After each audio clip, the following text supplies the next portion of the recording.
విశాఖపట్నం రామ్నగర్ లోని elegant hotel వేదికగా port high school 1983 నుంచి 84 బ్యాచ్ పూర్వ విద్యార్థులు ఆత్మీయ కలయిక సమావేశం అత్యంత వేడుకగా జరిగింది.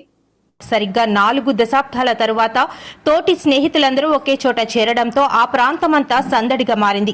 అంతర్జాతీయ మహిళా దినోత్సవం సందర్భంగా నిర్వహించిన ఈ కార్యక్రమంలో తమకు విద్యాబుద్ధులు నేర్పిన గురువులను అలాగే తోటి మహిళా స్నేహితులను పూర్వ విద్యార్థులు ఘనంగా సత్కరించారు. ఈ సందర్భంగా కార్యక్రమ నిర్వాహకులు సత్యనారాయణ, లింగం శ్రీనివాస్ మాట్లాడుతూ అంతర్జాతీయ మహిళా దినోత్సవం రోజే తమ గురువులను పాత మిత్రులందరం కలుసుకోవడం చాలా సంతోషంగా ఉందన్నారు. వృత్తిరీత్యా వేర్వేరు ప్రాంతాల్లో స్థిరపడినప్పటికీ స్కూల్ జ్ఞాపకాలను నెమరు వేసుకోవడానికి ఈ వేదిక ఉపయోగపడిందని తెలిపారు. ముఖ్యంగా సమాజ నిర్మాణంలో కీలక పాత్ర పోషిస్తున్న మహిళా మూర్తులను, తమ తోటి స్నేహితులను గౌరవించుకోవడం ఈ వేడుకకు ప్రత్యేకతను తీసుకువచ్చిందని వారు పేర్కొన్నారు.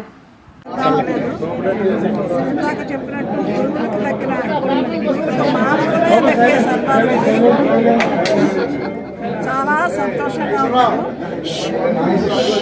మా దగ్గర చదువుకున్న ఈ పిల్లలందరూ ఇంకా ఇంకా ఇంకా అభివృద్ధి చెంది వాళ్ళ పిల్లల్ని కూడా ఇంకా బాగా అభివృద్ధిలోకి తెచ్చి హాయిగా చల్లగా ఐశ్వర్యంతో ఆరోగ్యంతో ఉండాలని కోరుకుంటున్నాను.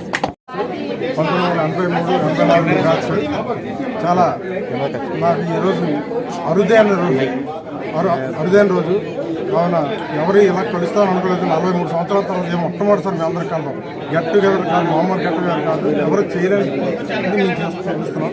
తర్వాత బ్యాచ్లు కూడా ఎవరు చేయాలని మీ టీచర్లు సన్మానించాలని కోరుకుంటున్నాం. మాకు అనుభూతి ఏ రకమైన అనుభూతి అంటే మాకు ఇంచుమించుగా వాళ్ళ టీచర్స్తో 12 సంవత్సరాలు జర్నీ చేస్తాం. 12 సంవత్సరాలు జర్నీ చేస్తాం. అనుభూతులని టీచర్లు కూడా చెప్పారు. మాకు కూడా తీయని అనుభూతి. ఒక్కొక్క ఫ్రెండ్కి ఒక్కొక్క 4-5 ఉన్నారు. వీళ్ళందరూ ఒక్కొక్క రంగంలో ఒక్కొక్క స్థాయిలో ఎదుగున్నారు. అందరూ నేను పొలిటికల్గా కొంతమంది, రియల్ ఎస్టేట్లో కొంతమంది, పోలీస్ ఆఫీసర్గా కొంతమంది సాఫ్ట్వేర్ కంపెనీలో మెంబర్ ఆఫ్ టాప్ మోస్ట్లో అతనే ఉన్నారు. తర్వాత అలాగే పోర్ట్ ట్రస్ట్ ఎంప్లాయీస్, కోర్టులో స్టీల్ ప్లాంట్ చాలామంది ఎంప్లాయీస్ ఉన్నారు. అలాగా బిహెచ్పి, డిఆర్ఎం ఆఫీసులో కూడా ఉన్నారు. కాబట్టి అందరూ ఉన్నత స్థాయిలో ఉన్నారు. వాళ్ళందరూ కలిపి ఈరోజు ఈ ప్రోగ్రాం చేయడం జరిగింది.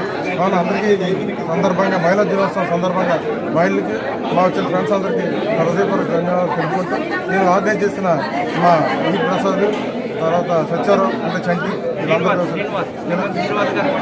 అందరికీ ధన్యవాదాలు తెలుపుకుంటున్నాను.